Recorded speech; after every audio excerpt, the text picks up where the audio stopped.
उत्तर प्रदेश के हाथरस में बड़ा हादसा हुआ है। यहाँ पर एक सत्संग के दौरान भगदड़ मच गई। हाथरस के सिकंदरा राव थाना क्षेत्र के गांव फुलराई में आयोजित भोले बाबा के सत्संग जिनके सत्संग में इतना बड़ा हादसा हुआ है।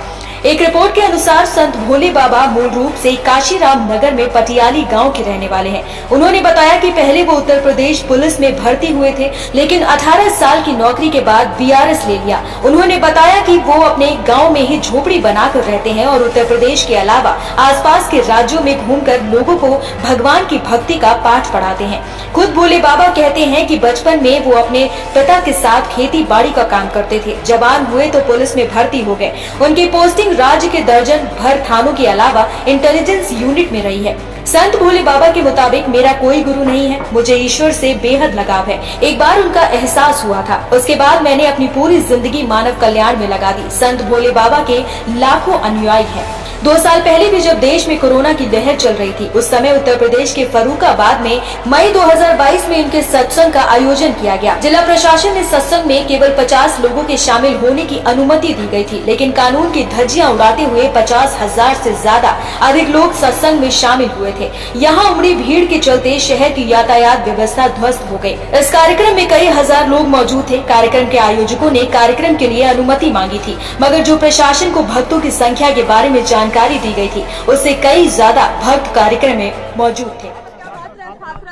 हम लोग सदन में थे, उस समय जानकारी मिली कि इस तरह का हादसा हुआ है। सवाल ये कि इतने बड़े पैमाने पे इतने लोगों की जान जाना, आखिरकार सरकार क्या कर रही थी, और सरकार की जानकारी में होने के बाद भी इतनी बड़ी घटना हो जाए, बहुत दुखद है। सरकार की जिम्मेदारी बनती है कि अगर किसी आयोजन में इतने लोग इकट्ठे हो रहे हैं या इतने लोग आने वाले हैं, तो आखिरकार उनकी सुरक्षा, उनकी व्यवस्था के लिए सरकार ने क्या किया, ये सबसे बड़ा प्रश्न लगता है। लेकिन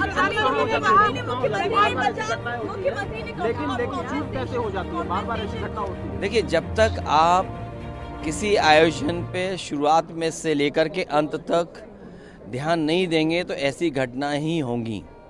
इसके लिए जिम्मेदार अगर कोई है तो वहाँ सरकार जिम्मेदार है।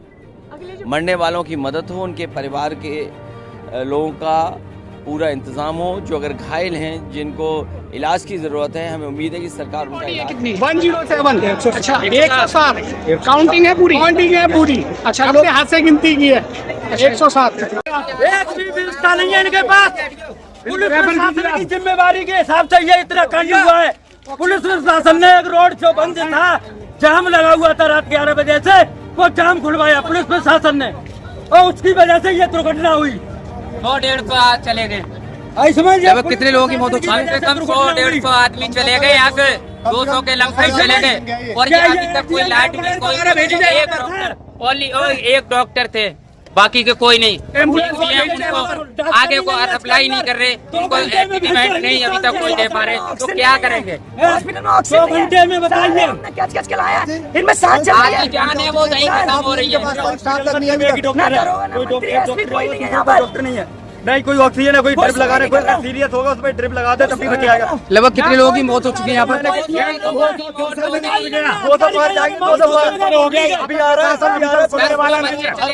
1.5 घंटा हादसे को हो गया, अभी का कोई सीनियर ऑफिसर यहाँ पे मौजूद नहीं है, न कोई सीनियर डॉक्टर यहाँ पे। सीएमओ साहब अभी तक आए नहीं है। 200 मौतें लगभग हो चुकी है, कोई सुनने वाला नहीं है, कोई रेफर करने वाला नहीं है। बॉडी उठाने वाला कोई नहीं है, कोई भी नहीं है। जो रोड रात को 11 बजे बंद किया था, वो पुलिस प्रशासन ने जबरदस्ती रात सुबह 10 बजे खुलवा दिया। पूरी व्यवस्था थी। जो जनता उस रोड पे खड़ी थी, उस जगह पर वाहन आ गए, और वाहन आने की वजह से उन लोगों की मौत हुई।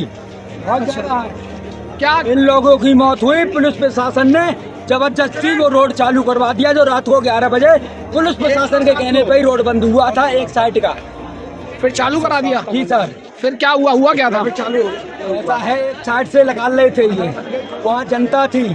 जब पुलिस वालों ने वहाँ जबरदस्ती की और वो पुलिस ब्रिगेडियर जो लगा हुआ था वो हटा दिया गया वहाँ से, और हटाने के बाद वहाँ जब वाहन आ गए तो वहाँ की जनता इधर उधर हुई। उधर उधर होने की वजह से एकदम वाहन आए, जनता भागी, ठिकाने में गिरी और वहाँ पर मतलब डेथ हुई। तो यहाँ पे आपको मदद मिल रही है कि नहीं मिल रही है? कोई मदद नहीं है। एसडीएम साहब से मैंने बातचीत की, एसडीएम से कहा मैंने 3 घंटे से यहाँ लाइट नहीं है, तो यहाँ लाइट की क्या व्यवस्था है आपकी? लाइट नहीं है, वो कहते हैं साहब मैं अर्जेंट में लाइट मंगवा रहा हूँ, यार कोई जनरेटर पड़ा हुआ है, जनरेटर में तेल है ना कुछ है, ना कोई व्यवस्था है, ना कोई डॉक्टर है एम्बुलेंस के साथ। 2 व्यक्ति होते हैं, लेकिन एक चालक जो ड्राइवर चालक के सिवा एम्बुलेंस में कोई उतारने वाला भी नहीं है। हुआ था या कितने लोग थे करीब? जी ये फूलगढ़ी क्षेत्र में जो डिस्ट्रिक्ट हाथरस के अंतर्गत आता है, वहाँ पर एक भोले बाबा का प्रवचन हो रहा था, जिसमें अधिकतर महिलाएं काफ़ी संख्या में प्रवचन सुनने के लिए गई थीं। और प्रवचन ख़त्म होने पर अचानक वहाँ पर भगदड़ मची और काफ़ी वहाँ पे सफोकेशन महिलाओं को फील हुआ, और उसके बाद इस ये हादसा हमको पता चला। बहुत ही दर्दनाक हादसा है और हमारी संवेदनाएं प्रदेश सरकार की और शासन प्रशासन पुलिस बल सबकी संवेदनाएं संतप्त परिवारों के साथ हैं। और हमारी प्राथमिकता अभी यह है कि जो उपचाराधीन हैं उनको सही से उपचार मिल सके, ताकि हम उनके लिए बचाव का कार्य कर सकें। और जो श्रद्धालु मृत हैं उनके लिए भी हम जितनी जल्दी सारी फॉर्मेलिटीज़ हो सकती हैं वो फॉर्मेलिटीज़ पूरी करने की कोशिश कर रहे हैं। सबसे पहले आइडेंटिफिकेशन का काम है, तो हम आइडेंटिफिकेशन और फोटोग्राफी सभी मृतकों का कर रहे हैं, ताकि हम उनके परिवारों से उनको जोड़ सकें। और बाकी जितनी भी फॉर्मेलिटीज़ हैं उनको जितनी तत्परता से कर सकते हैं उसका मेडिकल इंतज़ाम करवाया जा रहा है, और अंततः उनको उनके परिवार तक सम्मानजनक रूप से ले जाया जा सके, इसका हम प्रयास कर रहे हैं। हमारी सारी संवेदनाएं परिवार के साथ है, शोकाकुल परिवारों के साथ है। काफ़ी दर्दनाक हादसा हुआ है और इसके लिए प्रदेश सरकार अत्यधिक सहानुभूति महसूस कर रही है। डेथ हुई है मैडम? जी, अभी जो आधिकारिक सूत्रों से ज्ञात हुआ है करीब 50-60 कंफर्म डेथ टोल है यहाँ हाथरस से, और 15 उपचाराधीन हैं, और एटा में करीब 27 लोग मृत बताए गए हैं, और करीब 3 लोग वहाँ पे उपचाराधीन हैं जो काफ़ी सही हालत में हैं। 80 के आसपास की डेथ? जी, आप जोड़ लें उसको उस हिसाब से। अच्छा, ये जो प्रोग्राम था क्या इसकी परमिशन, इतने बड़े कार्यक्रम की परमिशन? जी, इसकी प्रॉपर इंतज़ाम थे और परमिशन भी थी, और बाकी चीज़ें बाद में भी चेक की जाएंगी कि अगर कहीं पर किसी प्रकार की कोई कमी रही है तो वो सब चेक कर लिया जाएगा। और पर फ़िलहाल आपको यही बताना चाहती हूँ कि इसमें एसडीएम की परमिशन थी और पुलिस प्रबंध पूरा था। इसमें करीब 40 की संख्या में पुलिस की नियुक्ति वहाँ पे कर दी गई थी। और एक ये हादसा हुआ है कि इंसिडेंट हुआ है जो दुर्भाग्यवश हुआ है, और इसके लिए हमारी ओर से पूरी संवेदनाएं हैं। और राहत कार्य में और बचाव कार्य में जो भी हम कर सकते हैं, शासन प्रशासन पुलिस बल पूरा मजबूती से सामने खड़ा है, और पूरे सब संतप्त परिवारों के साथ हम मजबूती से आगे हैं। घटना अचानक कैसे होगी? इतनी बड़ी घटना क्या हुआ था? जी देखिए, ये भी अभी जांच का विषय है। अभी मैं यहाँ पे पहुँची हूँ और इन सब बिंदुओं पर जांच की जाएगी, पर चूंकि वहाँ पर भगदड़ मची और ये हादसा हुआ, तो अब इसको इस बिंदु को आगे लेकर इस पर जांच की जाएगी, और तब आपको मैं ज़रूर अपडेट करूँगी। जिनका प्रोग्राम था सागर हरि बाबा को, उनके बारे में कोई जानकारी मिली? जी, जो भोले बाबा जिनका प्रवचन हो रहा था उनके ही इस कार्यक्रम में महिलाएं अधिकतर थीं, कुछ बच्चे भी थे, कुछ पुरुष भी थे, पर अधिकतर महिलाएं थीं। ये सारी चीज़ें, सब चीज़ों के बारे में हम अपना पूरा कंट्रोल रूम हमारा पूरा स्थापित हो गया है, और हेल्पलाइन नंबर्स हमारे जारी हो गए हैं, और जिसमें जो भी हमको आगे अग्रिम कार्रवाई करनी है पुलिस से संबंधित या प्रशासन से संबंधित, वो सारी कार्रवाइयाँ की जा रही हैं। राहत के लिए एम्बुलेंसेस को लाइन अप कर दिया गया है, क्योंकि यहाँ पर प्राथमिक उपचार में जितनी भी व्यवस्था थी उस सब को हम यूज़ कर रहे हैं। और इसके अलावा यदि हम इस जनपद से दूसरे जनपद में ले जा सकते हैं तो वो भी हम पूरे प्रयास कर रहे हैं, ताकि किसी प्रकार का विलंब ना हो, किसी प्रकार की परेशानी लोगों को ना उठानी पड़े। तो यदि अलीगढ़ ले जाने का हमारे स्तर से जो प्रस्ताव है वो स्वीकार हो गया है, तो हम अलीगढ़ ले जाएंगे। हाथरस डिस्ट्रिक्ट हॉस्पिटल ले जाएंगे, कुछ एटा में भी ले गए हैं ताकि जो संतप्त परिवार है उनको अत्यधिक कठिनाई का सामना ना करना कितनी पड़े। भीड़ रही होगी प्रोग्राम में मैडम? जी, इसका भी अनुमान मैं करीब 1000-1500 का समझती होंगी भीड़, और इसका एग्जैक्ट नंबर आपको बता। जी जी जी जी आयोजक जो थे क्या उनके खिलाफ कार्रवाई की गई है? जी, देखिए ये सारी चीज़ें जांच का विषय होता है और इस संबंध में जो भी जांच होगी उससे आपको अवगत करा दिया जाएगा। ये रोड के किनारे खड़े हुए थे, धक्का लगा, वो नीचे गिरते हुए चले गए, एक दूसरे के ऊपर गिरते चले हुए, नीचे जो लोग दब गए वो निकल नहीं पाए। कम से कम 100 आदमी थे, कम से कम नीचे दबे हुए हैं वो। व्यवस्था दी मगर इनके गुरु आए, गुरु जाने के बाद में यहाँ उनकी गाड़ी के पीछे भगदड़ मची, उसमें दब के मर गए। तो आप थे हम? हाँ, ये सभी लोग थे। क्या हो रहा था, किस जगह हो रहा था ये कार्यक्रम? ये फुलरई सिकंदर राव पे हो रहा था, मुगलगढ़ी के पास कार्यक्रम, हाथरस जिले में। किसकी सभा थी, क्या था? ये विश्व सागर जी महाराज है, उनकी सभा थी। उनके जाने के बाद ये हादसा हुआ है। उनके सामने नहीं हुआ? नहीं, उनके सामने नहीं हुआ। तो निकल रहे थे? वो निकल गए। उनके जाने के बाद हुआ है हादसा। अच्छा, हाँ। क्या हुआ था? ये रोड के किनारे खड़े हुए थे, धक्का लगा, वो नीचे गिरते हुए चले गए, एक दूसरे के ऊपर गिरते चले हुए, नीचे जो लोग दब गए वो निकल नहीं पाए। कम से कम 100 आदमी थे, कम से कम नीचे दबे हुए हैं वो। हाँ। कुछ एक्सपायर भी कुछ ज्यादातर हो चुके हैं, वहाँ पे 20-25 तो ऑन स्पॉट ही कर चुके हैं, ऑन स्पॉट खत्म हुए। श्याम सुंदर, क्या हो रहा था यहाँ, किस जगह हो रहा था? यहाँ भोले बाबा साकर वेश्वरी का सत्संग हो रहा था। यहाँ लाखों की संख्या में एकत्र थे लोग। किस जगह थी ये फुलरी मंगलगढ़ी, सिकंदर राव, हाथरस। अच्छा, कितने लोग आए होंगे? यहाँ लाखों की संख्या में थे लोग। तो व्यवस्था नहीं थी क्या? व्यवस्था दी मगर इनके गुरु आए, गुरु जाने के बाद में यहाँ उनकी गाड़ी के पीछे भगदड़ मची, उसमें दब के मर गए।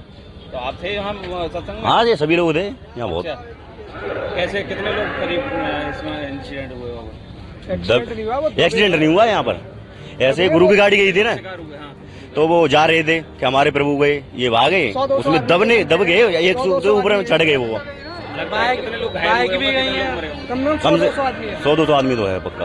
हाँ, घायल भी मर गए, एक्सपायरी हो गए, बच्चे, पुलिस भी थी, कम थे इनकी सिक्योरिटी। जितेंद्र केसर, नगर पंचायत पलकना से हूँ।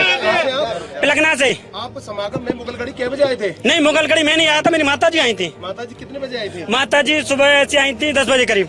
तो इसमें जो घटनाक्रम में क्या घटना घटी थी? इसमें घटनाक्रम में यह है कि अंदर कोई घटना नहीं हुई है।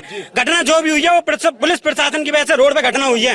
पुलिस प्रशासन ने जो है मुस्तैदी से अपना काम नहीं किया है और उसकी वजह से पुलिस प्रशासन अभी इसी टाइम में, योगी जी अगर मेरी बात सुने हो, तुरंत पूरे स्टाफ को सस्पेंड किया जाए, नहीं हम लोग रोड पर उतर के सस्पेंड करेंगे। अभी मैंने डीएम साहब से एक सवाल किया था, कि आप सर मुझे ये बता दीजिए कि ये जो लोग मरे इनका क्या होना है। तो जो भी उनके साथ जो पुलिस वाले हैं उन्होंने मुझ में धक्का मारा है, चल हट, और डीएम साहब ने बोला कि घर ले जाओ बॉडी को। हम ये चाहते हैं कि जो भी हो, एक मिनट सुनिए, जो भी हो है, हमारी मांग ये है कि देखिए जैसे कि अभी यहाँ पे 70% लोग मरा है ना, उसमें इसके हॉस्पिटल के खिलाफ FIR होनी चाहिए, डीएम साहब के नाम FIR होनी चाहिए पहले नंबर, तो दूसरे नंबर स्टाफ के नाम FIR। जो लगातार लोग भी हमें इस बात का अवगत करा रहे हैं कि बाबा के खिलाफ भी FIR होनी चाहिए, उसमें बिल्कुल जो भी है होनी चाहिए। जिसमें एक घटना सामने आई है, कुछ लोगों की मौत हुई है, सर क्या कर रहा है? इसमें जनपद हाथरस में तहसील सिकंदर अंतर्गत गांव मुगलगढ़ी में एक आयोजन भोले बाबा का समागम हो रहा था, जिसमें जब समागम अंत हो रहा था तो उस समय अत्यधिक उमस के कारण जब वहां से लोग निकलने को हुए तो उस समय ये घटना कारित हुई है। सर लगभग कितने लोगों की मरने की इसमें पुष्टि हुई है? देखिए, अभी इसमें जिला प्रशासन अपनी तरफ से पूरी इसमें कार्रवाई कर रहा है, जिसमें कि सभी घायलों को अस्पताल और जितने भी अन्य लोग हैं उनको वहां से निकाल के अस्पताल भेजा जा रहा है। अभी एग्जैक्ट नंबर बताना संभव नहीं है। जी, यहाँ पे जो अभी CHC से जो मुझे डॉक्टरों ने बताया है कि लगभग 50 से 60 के आसपास की एक फिगर हैं जो मृतक हुए हैं। कितने लोगों की परमिशन थी सर? इसकी परमिशन एसडीएम साहब द्वारा दी गई थी और इसमें एक प्राइवेट आयोजन था जिसमें कि पूरी ड्यूटी कानून व्यवस्था और सुरक्षा के लिए लगाई गई थी और इसमें बाकी व्यवस्था जो अंदर की जानी थी वो स्वयं उनके द्वारा की जानी थी और इस संबंध में उच्च अधिकारी द्वारा एक उच्च स्तर पर एक जांच कमेटी भी गठित की गई है। कितने लोग थे सर उस पंडाल में? जी एग्जैक्ट ये जांच में सब निकल आएगा। एग्जैक्ट अभी ये इस स्थिति में मैं नहीं कि बता सकूं। अभी हमारा फोकस, जिला प्रशासन का फोकस ये है कि जितने भी घायल हैं और मृतक हैं उनको जो भी शासकीय सहायता है और जो उनको इलाज उपलब्ध कराना है वो तुरंत प्राथमिकता पे कराया जाए। देखिए इसमें जांच होगी। देखिए